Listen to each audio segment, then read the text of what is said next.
तो जैसा कि मैं तुमको बोल रहा था, जो पूरा इंट्रोडक्शन वाला पार्ट है वो बेकार है। तो इलेक्ट्रिक चार्जेस बेसिकली हमको पता है कि दो तरह के चार्जेस हैं, एक पॉजिटिव और नेगेटिव चार्ज। तो सबसे पहले लोगों ने क्या देखा कि सपोज करो मैं दो चीजों को रब करूं, तो इसेंशियली, या उनको जानते हैं, उस समय लोग जानते नहीं थे, इसेंशियली इलेक्ट्रॉन किसी चीज में ज्यादा अट्रैक्ट होते हैं, किसी में कम अट्रैक्ट होते हैं। तो जब मैं दो चीजों को रब करूंगा तो दोनों में से कोई एक चीज दूसरी चीज के इलेक्ट्रॉन खींच लेगी, और ये नेचर के हिसाब से है। जैसे मान लो एक कपड़ा ले लें और उसमें ग्लास की रॉड रब करें, तो ग्लास पॉजिटिवली चार्ज हो जाता है, इसका मतलब वो कपड़ा ग्लास का इलेक्ट्रॉन ले लेता है। लेकिन जो कंघा होता है ना, एबोनाइट एक तरह की प्लास्टिक होती है, उसको उसी कपड़े पे रगड़ेंगे तो कंघा नेगेटिवली चार्ज हो जाएगा और कपड़ा पॉजिटिवली चार्ज हो जाएगा। इसका मतलब कंघा इलेक्ट्रॉन लेने के मामले में कपड़े से भी ज्यादा तेज है। तो ग्लास इलेक्ट्रॉन लेने के मामले में सबसे खराब है। बहुत लंबी सी लिस्ट होती है, पर हम लोग उतना जानने की जरूरत नहीं है। हमें खाली ये जानने की जरूरत है कि मार्केट में ग्लास जैसी चीज है जो कपड़े से कम एफिनिटी रखता है, तो जब रगड़ते हैं तो कपड़ा इलेक्ट्रॉन ले लेता है, ग्लास पॉजिटिव चार्ज हो जाता है। और एबोनाइट जैसी चीज है जो कपड़े से ज्यादा एफिनिटी रखता है, जब हम लोग रगड़ते हैं तो एबोनाइट नेगेटिवली चार्ज हो जाता है, वो कपड़े से इलेक्ट्रॉन। ठीक है, यहां तक कोई समस्या? अब जैसा कि ये लोग फिगर 1.1 में दिखा रहे हैं कि जो लाइट चार्जेस हैं वो एक दूसरे को रिपेल करते हैं। ठीक है, तो उन्होंने क्या किया कि एक रस्सी से ग्लास की रॉड लटका दी चार्ज करके, और उसके पास दूसरी चार्ज रॉड लेकर के गए, तो वो रिपेल हुई, दूर जा रही है। ठीक है, और ऐसे ही एक प्लास्टिक की रॉड लटका दी नेगेटिवली चार्ज, और उसको दूसरी प्लास्टिक की रॉड उसके पास लेकर के गए तो वो रिपेल हुई, नेगेटिवली चार्ज। जबकि एक पॉजिटिव और नेगेटिवली चार्ज चीज को पास लाए तो वो रिपेल होने के बजाय अट्रैक्ट करने लगे। ये इन्होंने पहले एक्सपेरिमेंट से बताया, इसमें कोई बहुत यूनिक बात नहीं, हम लोग पहले से जानते हैं। ठीक है,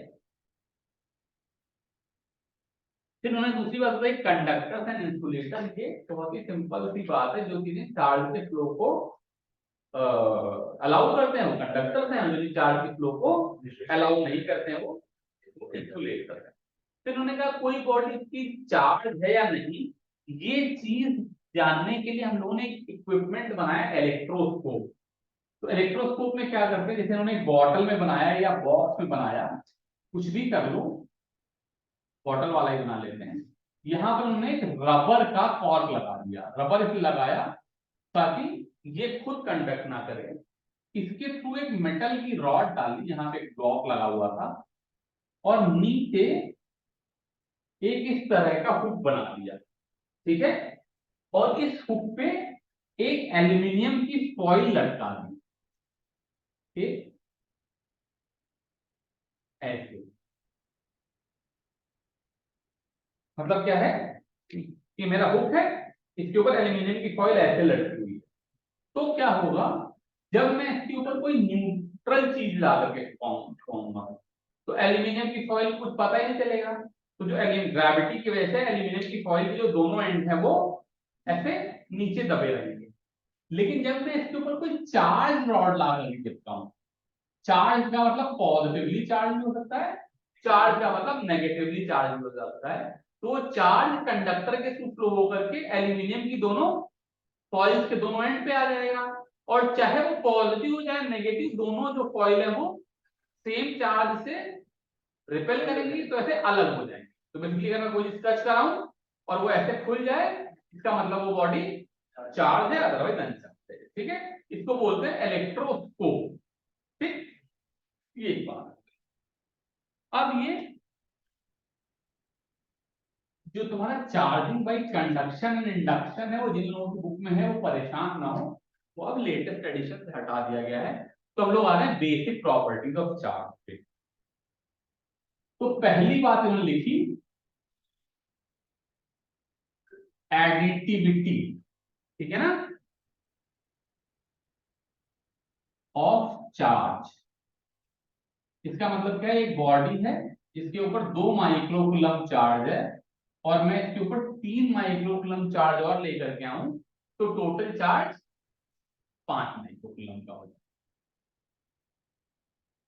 मेरे पास एक बॉडी है जिसके ऊपर 2 माइक्रोकूलम का चार्ज है और मैं इसके ऊपर -3 माइक्रोकूलम का चार्ज लेकर के आऊं, तो टोटल चार्ज -1 माइक्रो। तो चार्जेस ऐड होते हैं और साइन के साथ ऐड होते हैं, ठीक है, तो ये -3 हो जाएगा। लेकिन मेरे पास 2 माइक्रोकूलम है और मैं इसके ऊपर -1 हो जाएगा, -1 माइक्रोकूलम, और मेरे पास 2 माइक्रोकूलम है और उसके ऊपर मैं -1 माइक्रोकूलम लेकर के आऊं, तो ये +1 माइक्रोकूलम, ठीक है। तो चार्जेस ऐड होते हैं और साइन के साथ, ये पहली बात, ठीक। दूसरी बात इन्होंने कही कि चार्जेस कंजर्व, मेरे पास एक बॉडी थी जिसके ऊपर 4 माइक्रोकूलम का चार्ज, और मैंने एक अनचार्ज बॉडी थी या मान लो दूसरी बॉडी जिसके ऊपर 2 माइक्रोकूलम का चार्ज, इन दोनों को मैंने आपस में टच कराया, और टच कराने के बाद मेरे पास इस बॉडी पे 3 माइक्रोकूलम का चार्ज आया, तो मैं बिना दूसरे को मेजर किए कह सकता हूं कि इस पे भी 3 माइक्रोकूलम का चार्ज है, ठीक है। अब इंटरेस्टिंग बात क्या है कि ये 3m3 जो आया ये जरूरी नहीं है 3m3, ये उसके शेप, साइज और बहुत सारी प्रॉपर्टी पे डिपेंड कर सकता है। यानी कि ये भी हो सकता था कि 2 और 4 मिल करके 5 और 1 हो जाए, 1 और 5 हो जाए, ठीक है, ये भी हो सकता था। या मान लो मैं कोई बैटरी लगा दूं, हाँ बिल्कुल हो सकता है, ठीक है। आगे चल करके हम ऐसे केसेस देखेंगे जिसमें ये 2 वाला जो है वो 4 वाला 2 हो जाए, 2 वाला 4, ठीक है। छोटा सा एग्जांपल है, जो छोटी चीजें होती है वो ज्यादा चार्ज नहीं होल्ड कर पाती और जो बड़ी चीजें होती हैं वो ज्यादा चार्ज होल्ड कर सकती है। तो हम लोग अभी एग्जांपल से ही देख सकते हैं, उसकी थ्योरी तो बाद में पढ़ेंगे, लेकिन जस्ट मान लो दोनों ही स्टील की बॉल होती, इसका रेडियस होता 1 सेंटीमीटर, इसका रेडियस होता 2 सेंटीमीटर, तो मुझे पता है क्यों ऐसा मैं कह रहा हूं, लेकिन जब मैं दोनों को टच करा करके ऐसे छोटी छोटी है एक बड़ी है, दोनों को टच करा के जब अलग अलग करता तो इस पे खाली 2 माइक्रोकूलम चार्ज आता, इस पे 4, तो साइज और पे डिपेंड करेगा, ठीक है, शेप पे भी डिपेंड करेगा, लेकिन अब हमने स्फीयर ले लिया तो शेप तो कटेगा, इस तरह की बात है आज, ठीक है। फिर तो ये बात हुई चार्जेस कंजर्व, ठीक है। तीसरी बात ये कह रहे हैं कि चार्जेस क्वांटाइज्ड, ठीक है। तो बात हम लोग पहले से जानते हैं कि जो चार्ज है वो n इंटू ई ही होगा, ये +7 इंटू 1.6 इंटू 10⁻⁻19 कूलम का हो सकता है, ये -3 इंटू 1.6 इंटू 10⁻⁻19 कूलम का हो सकता है, लेकिन ये 0.1 इंटू 1.6 इंटू 10⁻⁻19 कूलम का नहीं हो, ठीक है। इसका मतलब चार्ज जो है वो इलेक्ट्रॉन के चार्ज का होल नंबर मल्टीपल, प्लस या माइनस हो सकता है, बिकॉज उसके ऊपर या तो नेगेटिवली चार्ज होगा या इलेक्ट्रॉन कम कर लो तो पॉजिटिवली चार्ज हो जाएगा, लेकिन उसी का होल नंबर मल्टीपल, ठीक है। तो ज्यादातर जो हम लोग सवाल पढ़ने वाले हैं, हमने भी पिछला सवाल किया, हमने चार्ज की क्या बात करी, 2 माइक्रोकूलम, तो माइक्रोकूलम का मतलब हुआ 10⁻⁻6 कूलम, तो 10⁻⁻6 कूलम ऐसे तो बहुत छोटा नंबर दिखाई देता है, लेकिन 10⁻⁻19 से 10⁻13 टाइम्स ज्यादा है। इसका मतलब इसी के ऊपर 10⁻6 कूलम चार्ज है, उसके ऊपर करीब करीब 10 ट्रिलियन इलेक्ट्रॉन है, ठीक है। तो वहां पे क्वांटाइजेशन का कोई मतलब नहीं, मतलब अगर मैं माइक्रोकूलम में बात कर रहा हूं तो चाहे चार्ज को 1 माइक्रोकूलम लिख लूं, चाहे चार्ज को 1.01 माइक्रोकूलम लिख लूं, चाहे चार्ज को 1.0000001 माइक्रोकूलम लिख लूं, ये सारी बातें अलाउड है, बिकॉज माइक्रोकूलम बहुत बड़ी यूनिट है with respect to charge of 1 electron. लेकिन जब मैं एटम्स की बात करूंगा तो हाइड्रोजन के न्यूक्लियाई के ऊपर 1e का चार्ज और हीलियम के न्यूक्लियाई के ऊपर 2e का चार्ज है। अब ऐसा कोई न्यूक्लियाई नहीं हो सकता जिसके ऊपर 1.2e का चार्ज हो जाए, ठीक है, इस तरह के। तो क्वांटाइजेशन का मतलब मैक्रोस्कोपिक में कुछ नहीं, बड़ी बॉडी के ऊपर कुछ नहीं, मेरे पास एक कैपेसिटर है, तो चार्ज किया, उसमें जितना चाहे उसका चार्ज दे दो, बिकॉज वहां पे क्वांटाइजेशन का कोई मतलब नहीं है, लेकिन एटम पे चार्ज, न्यूक्लियाई पे चार्ज, ऐसी बात जब हम कर रहे हैं तो वहां पे चार्ज कौन।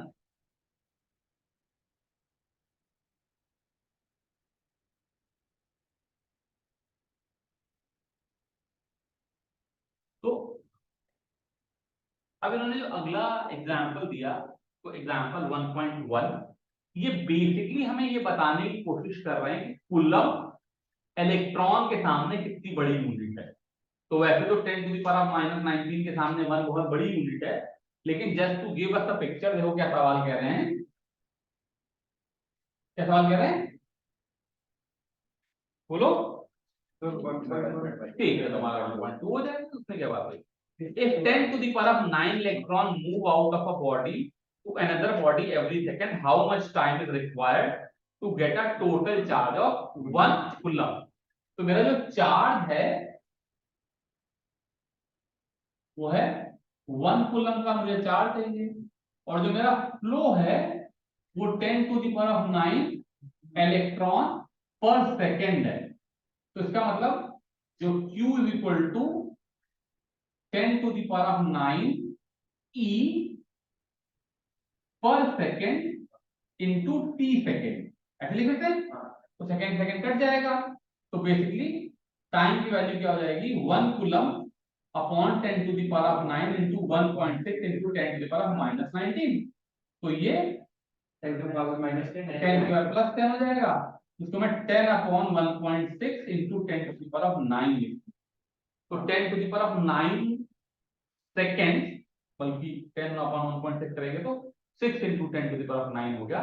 तो होल आइडिया इसकी ये, मतलब एक दिन में 1 लाख सेकंड होते हैं, तो ये करीब करीब 10,000 दिन की बात कर रहे हैं।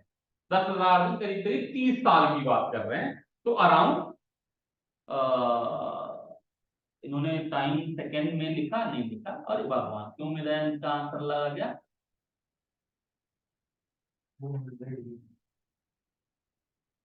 ठीक है, तो ये 6.25 into 10 to the power of 9 seconds हो जाएंगे, और इसको हम लोग जो भी 365 इंटू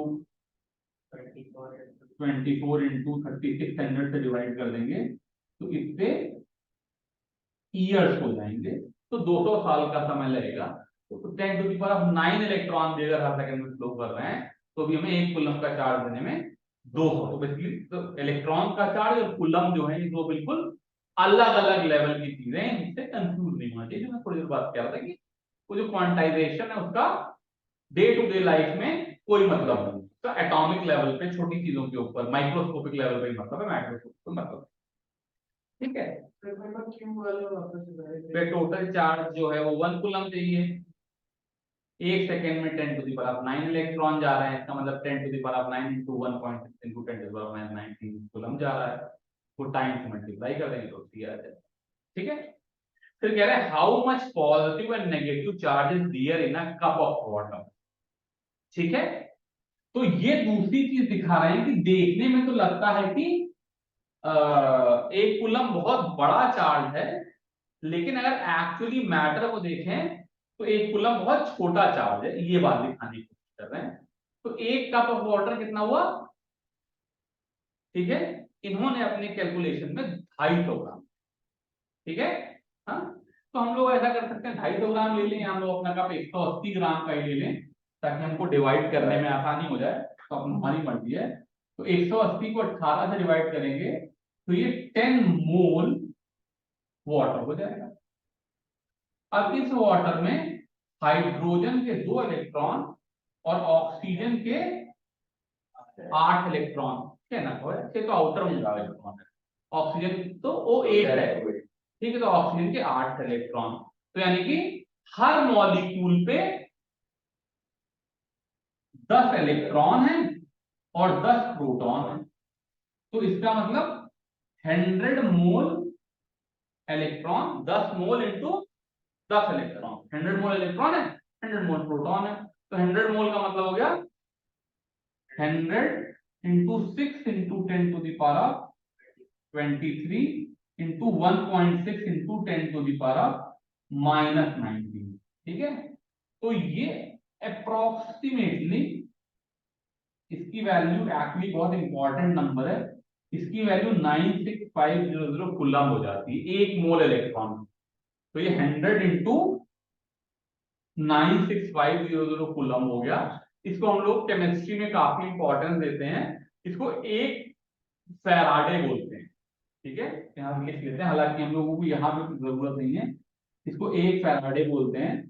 तो बेसिकली 100 फैराडे का चार्ज होगा, जो कि 965 के आगे 4 जीरो, ठीक है, यानी करीब करीब 1 करोड़ कूलम का चार्ज हो जाएगा। तो चार्ज बहुत ढेर सारा है, लेकिन वो इलेक्ट्रॉन प्रोटॉन साथ साथ हैं, तो एक दूसरे को कैंसिल। तो एक इलेक्ट्रॉन की नजर से देखो तो कूलम बहुत बड़ा है, और एक कप पानी में देखो तो कूलम बहुत छोटा। ठीक है, ये बेसिकली इन्होंने इन दो एग्जांपल से हम लोग को समझाने की कोशिश। ठीक है, गुड। अब ये क्या कह रहे हैं, कूलम्स लॉ की बात कर रहे हैं। तो कूलम्स लॉ को तो हम बड़ा प्यार से बहुत देर तक पढ़ सकते हैं, लेकिन फिलहाल हमारे लिए Coulomb's law law of gravitation जैसा है।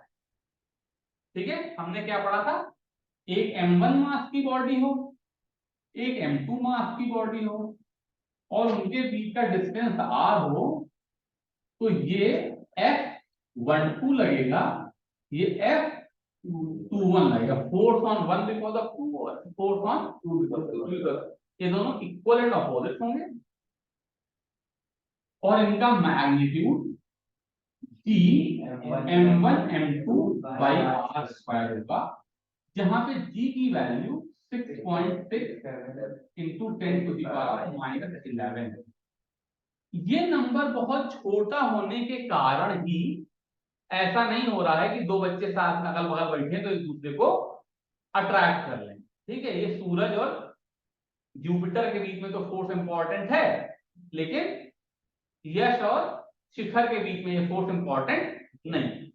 लेकिन कूलम लॉ बिल्कुल इसको अपोजिट है, अपोजिट मतलब अलग रेंज का है। तो वहां पर भी जो फोर्स है वो k q1 q2 by r square है, लेकिन इस k की value 9 into 10 to the power 9।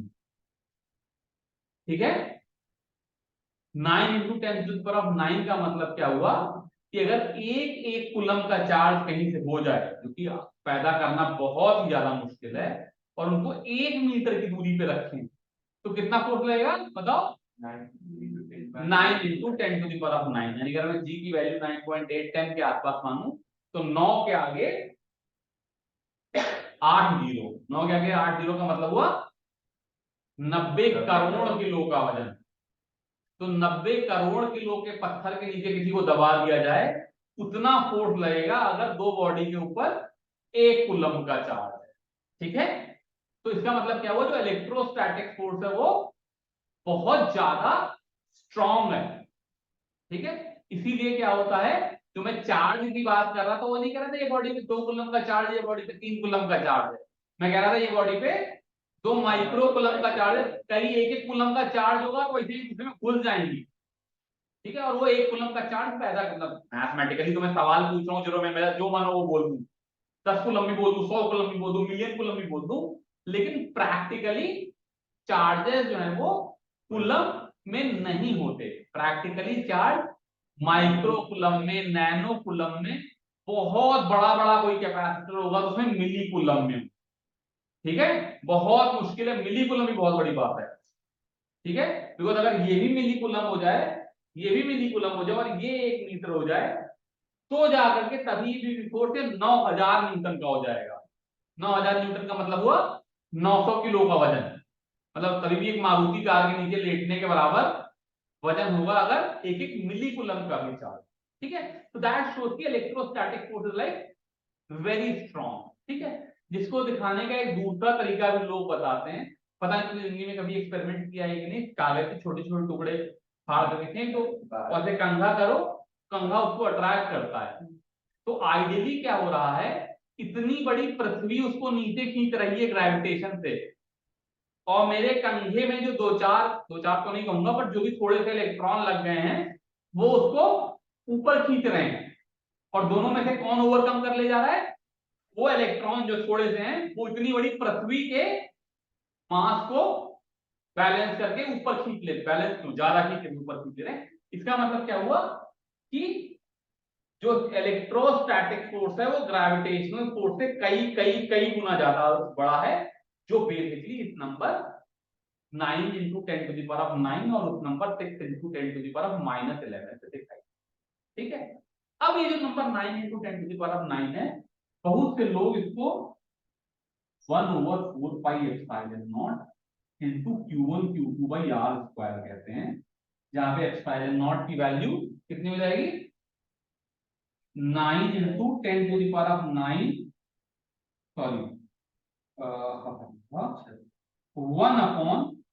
1/4 pi into 9 into 10। अगर 1/4 pi epsilon naught 9 into 10 to the power of 9 है, तो एप्सिलॉन नॉट उधर भेजेंगे, 9 into 10 to the power of 9 नीचे भेजेंगे, तो ये number 8.85 into 10 to the power of -12 हो जाएगा। अगर इसकी यूनिट लिखना चाहूं तो इधर ये न्यूटन है, ये नीचे आ जाएगी, इसकी यूनिट हो जाएगी एम्पियर स्क्वायर सेकेंड स्क्वायर। ये क्या हो गया? Q1 Q2 अपॉन न्यूटन होता है किलोग्राम मीटर पर सेकेंड स्क्वायर, और इस मीटर स्क्वायर से मल्टीप्लाई होकर के किलोग्राम मीटर क्यूब, और फिर सेकेंड स्क्वायर ऊपर जाकर के सेकेंड की पावर 4। ठीक है, तो एप्सिलॉन नॉट के डायमेंशन हम लोग याद करते थे, अगर पीछे याद हो तो क्या डायमेंशन हो गए?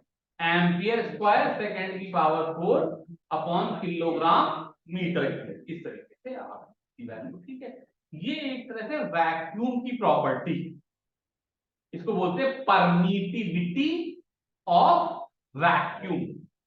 क्या बोलते हैं? Permittivity of vacuum. इसेंशियली मैं क्या बात कर रहा हूं, मेरे पास एक पार्टिकल है Q1, एक पार्टिकल है Q2, बीच में कुछ भी नहीं है, तो उनके बीच में फोर्स कितना होगा? अगर ये बीच में कुछ भी नहीं की वजह पानी हो जाता तो फोर्स बदल जाता। ठीक है, तो अगले चैप्टर में हम लोग पढ़ेंगे कि कैसे बीच में पानी हो जाए तो फोर्स कितना होगा, बीच में मिट्टी का तेल आ जाए तो क्या होगा, बीच में सरसों का तेल आ जाए, तो जो अल्टीमेटली दो फोर्स, दो बॉडी के बीच में फोर्स लगेगा, वो उनके इंटरमीडिएट में जो मीडियम है उसके नेचर पे डिपेंड करेगा। लेकिन अगर वो मीडियम कुछ है ही नहीं, वैक्यूम है, तो भी तो फोर्स लग रहा है, तो वो जो फोर्स लगेगा वैक्यूम के नेचर पे डिपेंड करेगा। तो यानी कि जो एप्सिलॉन नॉट है वो, इसीलिए नॉट, नॉट का मतलब वैक्यूम के लिए, इट्स लाइक स्टैंडर्ड थिंग। और फिर पानी का इसका दुगना या आधा या इस तरह की बात करेंगे, जो आगे चलकर बात करेंगे। तो यानी कि ये एक तरह की वैक्यूम की प्रॉपर्टी है कि वैक्यूम में दो चार्ज पार्टिकल रखे हों तो उनके ऊपर फोर्स जो है वो वैक्यूम की इस प्रॉपर्टी पे डिपेंड करेगा, उसको परमिटिविटी ऑफ वैक्यूम। ठीक है,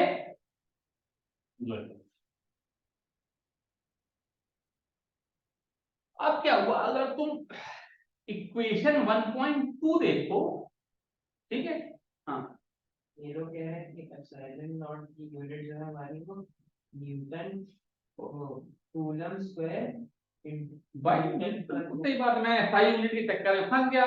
नहीं तो अगर मैं एप्सिलॉन नॉट को इधर भेजता और फोर्स को नीचे भेजता तो इसकी यूनिट मैं coulomb square by newton metre square भी लिख सकता था, लेकिन ना कूलम SI यूनिट है ना न्यूटन SI यूनिट है, तो यूनिट सही है, ये भी यूनिट सही है, लेकिन वो जो तुम्हारे SI यूनिट्स हैं या तुम्हारा जो MLT A के टर्म में जब तुम लिखना चाहोगे तो m की पावर -1, l की पावर -3, t की पावर 4 और a की पावर 2 करके आ जाए। ठीक है, इसका डायमेंशन। ठीक है, तो अभी क्या हुआ, अगर तुम किताब को अपनी पलट करके देखो तो इक्वेशन 1.2 बड़ी सरल थी लिखी।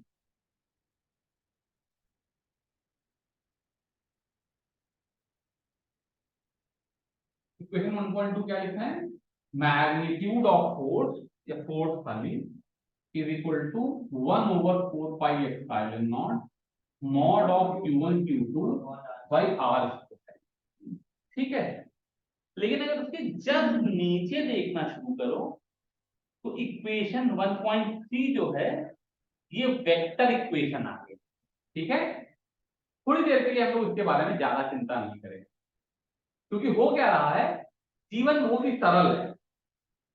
ये जो इक्वेशन है ये हमको मैग्नीट्यूड दे रही है, और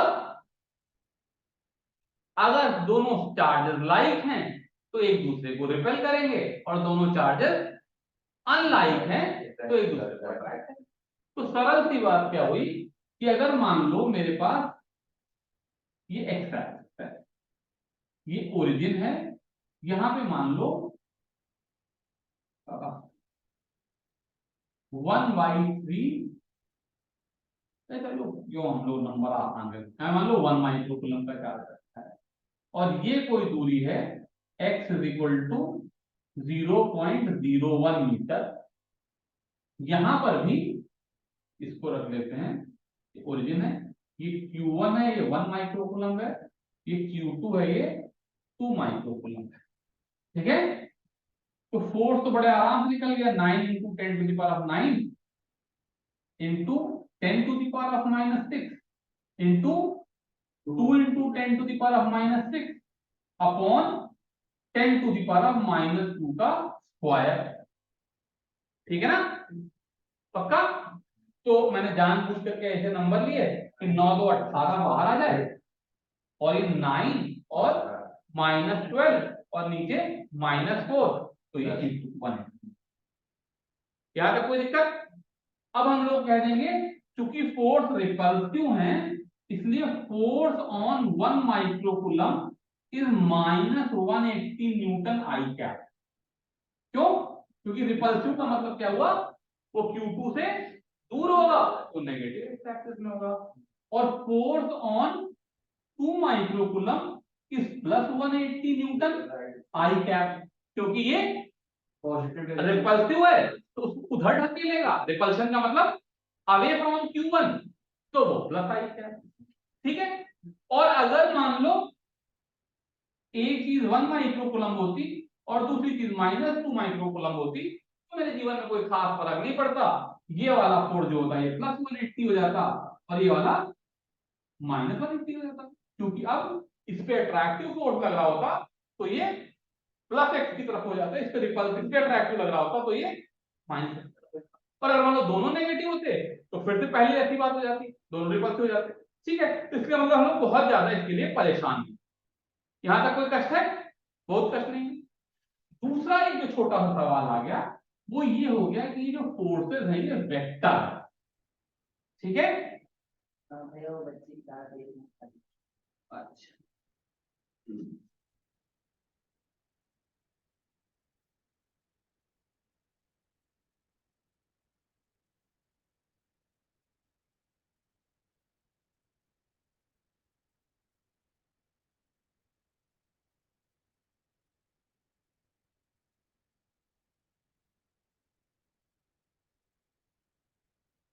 चलो ठीक है, ये दोनों फोर्स वेक्टर है, इसका मतलब क्या हुआ, अगर मान लो ये ओरिजिन पे मेरा वही 1 माइक्रोकूलम रखा होता, ये x = 0.01 पे मेरा -2 माइक्रोकूलम रखा होता, और मान लो y = 0.01 मीटर पे मेरा भी -2 माइक्रोकूलम रखा होता, तो ये वाला फोर्स 180 न्यूटन का पड़ गया होता, और ये वाला फोर्स भी 180 न्यूटन का पड़ जाता। तो अब जब मैं फोर्स ऑन 1 माइक्रोकूलम लिखता तो इसको 180I + 180 ये लिख लेता, ठीक है। अब ये मैंने जानबूझ करके आसान सवाल बनाया है, जब मैंने एक को आई में लिखा एक को जे में लिखा, अगर वो कहीं बीच में लग रहा होता तो हमको उसको रिजॉल्व करना पड़ता, जो मैं सवालों के थ्रू समझाऊंगा, अभी सवाल दूंगा जब नो करने के लिए तो उससे आएगा। बट आइडिया क्या है कि बेसिकली ये एक फोर्स है F1, एक फोर्स है F2, दोनों लोग अपनी अपनी तरफ खींच रहे हैं, जो कि उनका मैग्नीट्यूड यहाँ पे 180 180 बराबर है, कहीं पर 180 और 240 हो सकता था, और वो उनका जो रिजल्टेंट होएगा, जैसे इस क्वेश्चन में क्या हो जाएगा, जो रिजल्टेंट फोर्स हो जाएगा वो √180² +√180², क्योंकि x कंपोनेंट और y कंपोनेंट ऐसे ऐड होते हैं तो उसकी वैल्यू 180 रूट 2 हो जाएगी और ये दोनों के साथ 45 डिग्री एंगल बना लेगा बिकॉज सिमेट्री। इस तरीके से हम लोग उसको एज अ वेक्टर ऐड कर लेंगे। अब जो एक्चुअल सवाल है अच्छे, तो मैं एक सवाल बना कर कुछ दूंगा, तुम लोग लगाओगे और उसके बाद, ठीक है, चलो बहुत बढ़िया, ठीक है, फिलहाल इतना ही, थैंक यू।